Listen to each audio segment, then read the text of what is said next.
El problema de la educación digital es que se corre el peligroso riesgo de presentar al niño solo una imagen muerta representando una realidad viva. Y esa experiencia, que podría ser muy rica, se reducirá a un trabajo intelectual. Es decir, mirar imágenes que pueden ser, por ejemplo, a través de un vídeo sobre cualquier tema, y dejar al cerebro procesar solo intelectualmente lo que puedan mirar nuestros ojos de manera muerta y pasiva. La educación Waldorf, bien llevada a cabo, abarca de manera excepcional los 3 niveles de la realidad. Desde la forma y los colores con los que se visten las maestras, en cada canción, en cada verso, en las narraciones, en el contenido artístico de las materias académicas, etc. Pero sobre todo los contenidos presentados a los niños en el momento exacto que los necesitan, lo cual implica un conocimiento profundo del ser humano. Otro problema muy común, y lo he observado en muchas familias, incluidos mis propios familiares, es que en esa falta de conciencia sobre el verdadero significado de la educación y a esa falta de vigilancia hacia lo que hacen nuestros niños, terminan ellos enganchados en el poderoso, muy peligroso y turbulento río de la navegación en Internet. Es triste ver cómo niños que eran tan activos, al momento que los padres le compran un celular, terminan inmóviles, encallados en un sillón o en la cama, como minusválidos. Y le aseguro una cosa, así como existe obesidad corporal, también existe la obesidad mental que nos hace perder la conciencia de la realidad. Es triste ver cómo niños que con tanta capacidad terminan obesos intelectuales por las altas dosis de carbohidratos digitales de las redes sociales. Giovanni Sartori, en Homo Videns, si no lo ha leído, se lo recomiendo, nos dice que, lo voy a leer textualmente, si toman esta navegación demasiado en serio, los cibernautas comunes corren el riesgo de perder el sentido de la realidad, es decir, los límites entre lo verdadero y lo falso, entre lo existente y lo imaginario, y termina diciendo que se creará un público de eternos niños soñadores que transcurren toda la vida en mundos imaginarios. La facilidad de la era digital representa la facilidad de la droga. Ups, se oye bastante fuerte.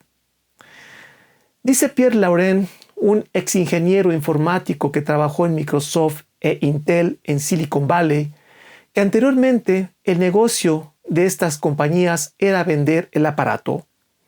Por eso trataban que los clientes estuvieran contentos con el producto. Pero ahora, dice Pierre Lauren, el modelo de negocio es regalar el aparato. La ganancia consiste ahora en recoger datos y los anuncios.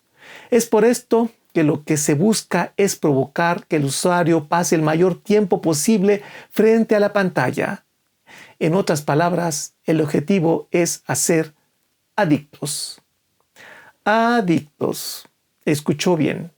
Por su parte, Chris Anderson es director de la revista Wired, que es la Biblia de la cultura digital, afirma que en la escala entre los caramelos y el crack, esto se refiere al uso indebido de los medios digitales, está más cercano del crack. Por si no lo sabe, el crack es una droga ilegal.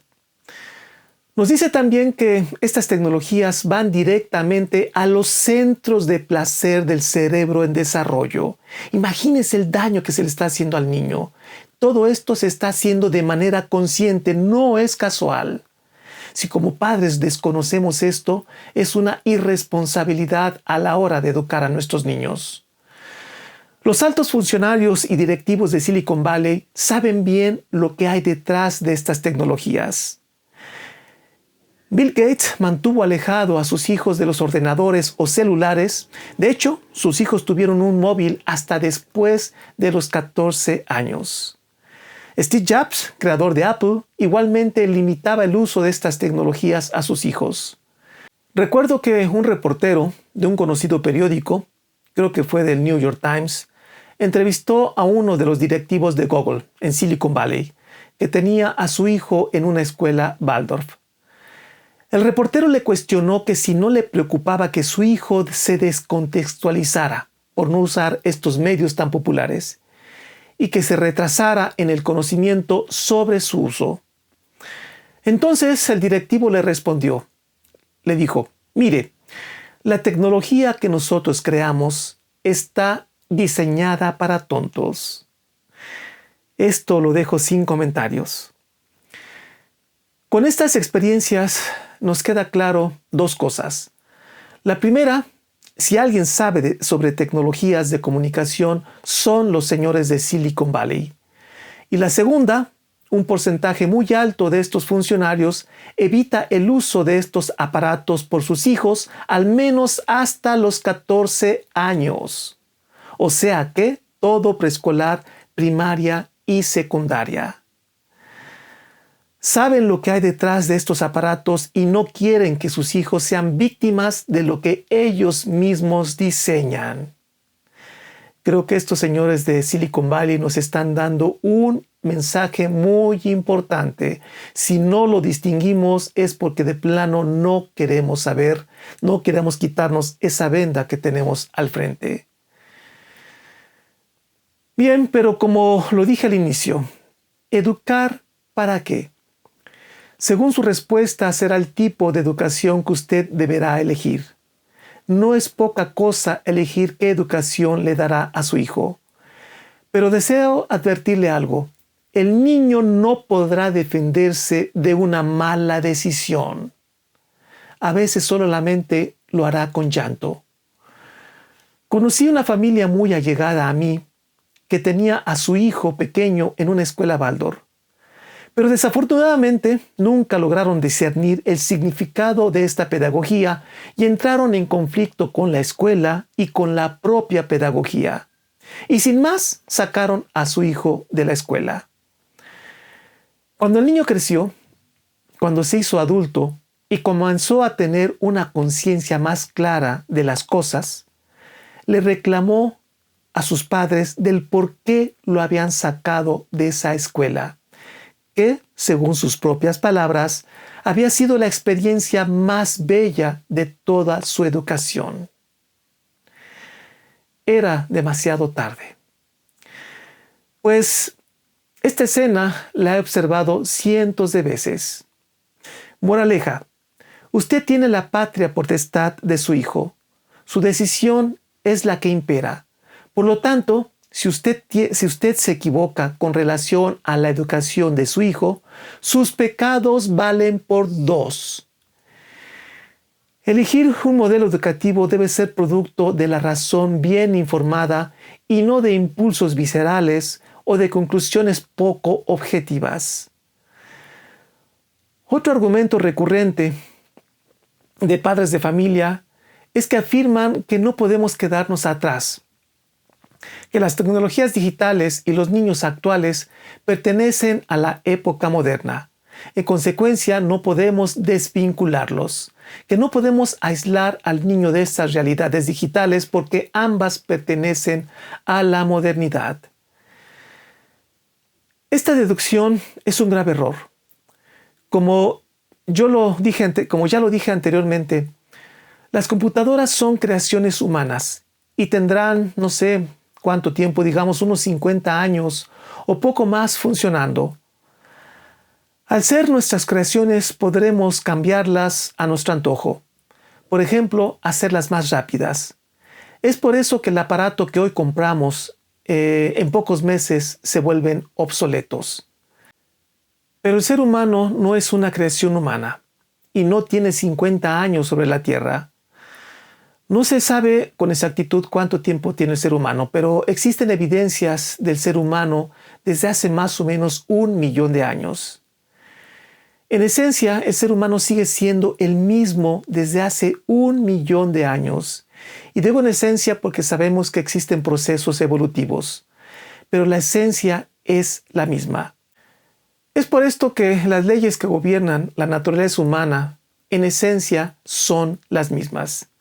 Y estas leyes que a su vez se traducen en necesidades, leyes que, como ya indiqué, provienen de una naturaleza superior a la nuestra, no se pueden nutrir por medio de aparatos que sin duda a nivel espiritual son aparatos sumamente materiales y arcaicos, incluido el iPhone 15000.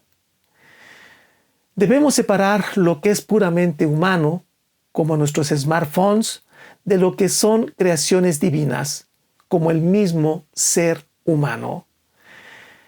Entre ambas hay una infinita diferencia. Si bien el niño actual vive físicamente en esta época, internamente vive en otra realidad, como en aquellos tiempos cuando ni siquiera había electricidad. Es por esto que los niños no pueden ser ciudadanos inmediatos del siglo XXI.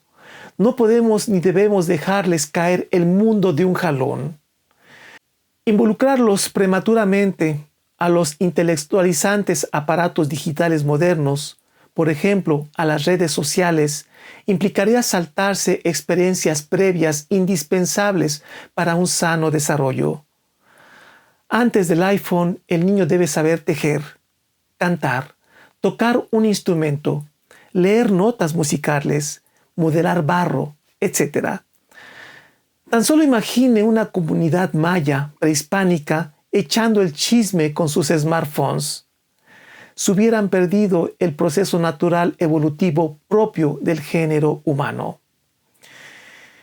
Y bueno, pues sucede que ahora nos pilló el bicho del 2020. Este famoso virus ya ha puesto de cabeza al mundo, incluida la educación. Y como estrategia para no detener la educación en el mundo, pues se ha optado por la educación en línea. Déjeme decirle algo que seguramente usted no sabe.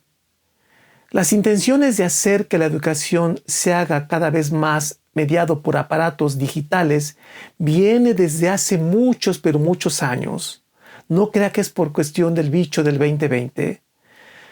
Creo que para ciertos poderosos grupos les ha venido como anillo al dedo esta situación de salud. Sin duda, a todas las escuelas los ha llevado a modificar sus estrategias educativas. No obstante, para la gran mayoría de las escuelas, el uso de la multimedia digital era cosa de todos los días.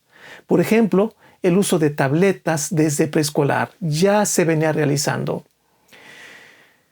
Bien, pero a quien ha pillado de manera muy sorpresiva y ha movido de manera dramática su propuesta educativa es a las escuelas Waldorf, principalmente a las del nivel básico, ya que el uso de estas tecnologías no es pertinente por las razones que ya expuse a lo largo del vídeo.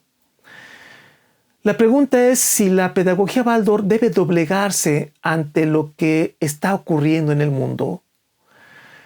Para saber la respuesta, tanto padres de familia como maestros debemos tener claro aspectos esenciales de la vida. En la vida existen prioridades. La primera es preservar nuestras vidas. De ahí la importancia de los instintos. Luego tenemos la alimentación. Es decir, una vez que mi vida está a salvo de que no me coma el león, por ejemplo, puedo pensar qué voy a comer. Es decir, primero es salvar mi vida y luego pienso en comida. El libro azul lo expresa de manera clara. Al principio la vida fue una lucha por subsistir. Ahora por un nivel de vida. En el futuro será por una calidad de pensamiento. Entonces es claro que nos enfrentamos a un gran dilema. Por una parte, tenemos que proteger la vida de los niños y de los adultos, por supuesto también de nuestros abuelitos. Pero por otra parte, también cuidar la calidad de pensamiento. Y somos los adultos, es decir, padres y maestros, quienes deberemos hacerlo.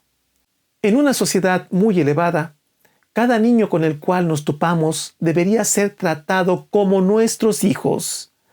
Deberíamos ser responsables de la educación de cada niño, sin importar el parentesco. Debemos tener claro que nos hallamos ante algo inédito. Yo no tengo duda que estamos ante un cambio de paradigma, que por cierto, apenas estamos en la antesala. Lo fuerte apenas viene. Estamos al nivel, por ejemplo, de cuando cayó el Imperio Romano a mano de las hordas bárbaras. Esto significa que no podemos seguir por la misma ruta. Deberemos virar y ajustarnos a lo que está ocurriendo. No obstante, deberemos hacer hasta lo imposible por salvaguardar el sano desarrollo de nuestros niños. Es por esto que me queda claro que la salud del niño es primordial, lo cual significa contemplar todo aquello que la ponga en riesgo. Recuerde la tríada a la que me he referido. Cada ser humano vive 3 realidades, tal como también lo deja claro Rudolf Steiner en muchos de sus textos, y también lo dejan claro otras corrientes ideológicas y espirituales.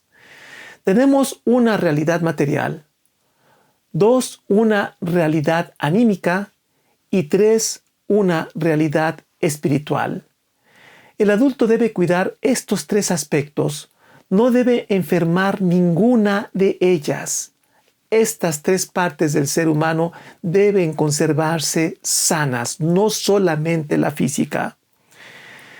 Digamos que la física o material la cuidamos con un cubrebocas, poniendo gel y una sana distancia, etc. Todas estas cosas que sabemos perfectamente bien ya.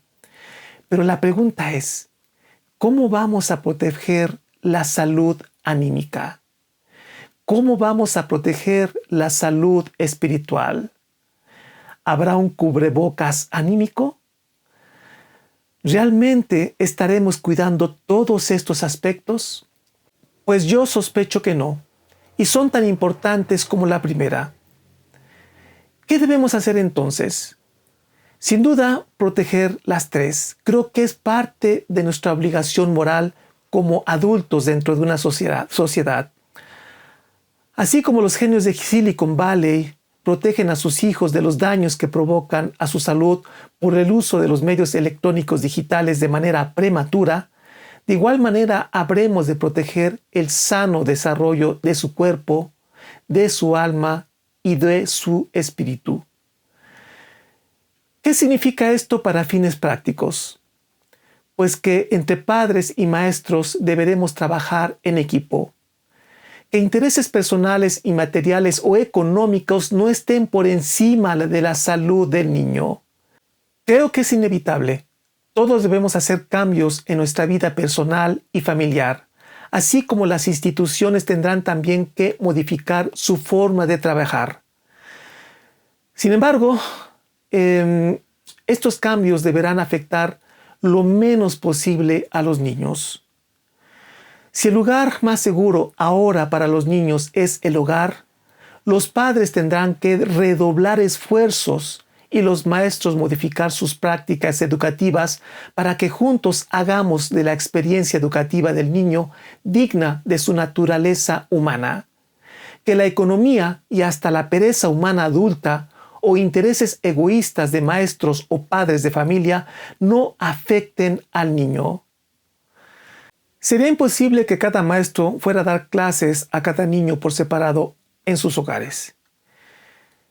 Quienes se hallan en el hogar son los padres. Es por esto que en esta contingencia son los padres los que llevarán una parte fundamental en el proceso educativo. Personas muy cercanas a mí han tomado esta situación desde un punto de vista económico y no pedagógico, y no desde la salud del niño, lo que me parece más grave. Más que preguntarnos cuánto vamos a recibir por lo que pagamos por una educación, deberemos preguntarnos en esta contingencia, la cual es inédita, de qué manera habremos de formar un equipo entre maestros y padres de familia para que el niño reciba los máximos beneficios de una educación espiritualmente concebida, y reducir a su mínima expresión los posibles inconvenientes o afectaciones al niño por esta situación. Sé bien que a nadie nos gusta esto. Pasamos por un cambio de paradigma. pero por nuestros hijos deberemos de dar nuestro máximo esfuerzo. Dejar a un lado nuestro egoísmo y nuestra comodidad. Eso es fundamental. En este cambio de paradigma deberemos estar muy atentos de qué cosas se quedan, qué cosas se van y qué cosas llegarán. Desde hace mucho anticipé que la educación en línea se implantaría en los colegios. Y no es porque yo sea brujo, no tengo una bolita mágica, simplemente porque estudié pedagogía en el área de comunicación y eso se viene anunciando desde hace muchos años por muchos autores. Los sucesos del 2020 son el anillo al dedo para hacerlo. Yo exhorto a quienes ven estos vídeos a luchar por una educación presencial. Me refiero en educación básica. No deberemos permitir, al menos en las escuelas Waldorf, que la educación en línea se vuelva obligatoria en los niveles básicos. Yo no tengo duda que la pedagogía Waldorf cumple de manera hermosa los 3 niveles de la realidad a los que me he referido. Si deseamos facilitar el camino hacia una felicidad espiritual en nuestros hijos, deberemos luchar por permitir la experiencia en los 3 niveles mencionados. Y estos solo serán posibles en una realidad frente a frente con nuestros semejantes. Para tal objetivo es importante que tanto padres de familia como maestros tengamos presente que al ser humano se le educa con los hechos, se le ennoblece con la sabiduría y se le salva, es decir, se le justifica por la fe religiosa genuina. Repito, fe religiosa genuina. No me refiero a otras religiones. No olvide esto. Nuestra dote espiritual es prepersonal. Por lo tanto, depende de nuestra personalidad para actuar en el mundo. Pero para que esta sabia y misericordiosa chispa divina adquiera expresión de personalidad, necesita que esa personalidad humana se desenvuelva en una realidad significativa, frente a frente con el ser humano, sin mediación de las arcaicas tecnologías humanas. ¿Educar para qué? Su respuesta como adulto trazará el camino de su hijo. No lo tome a la ligera.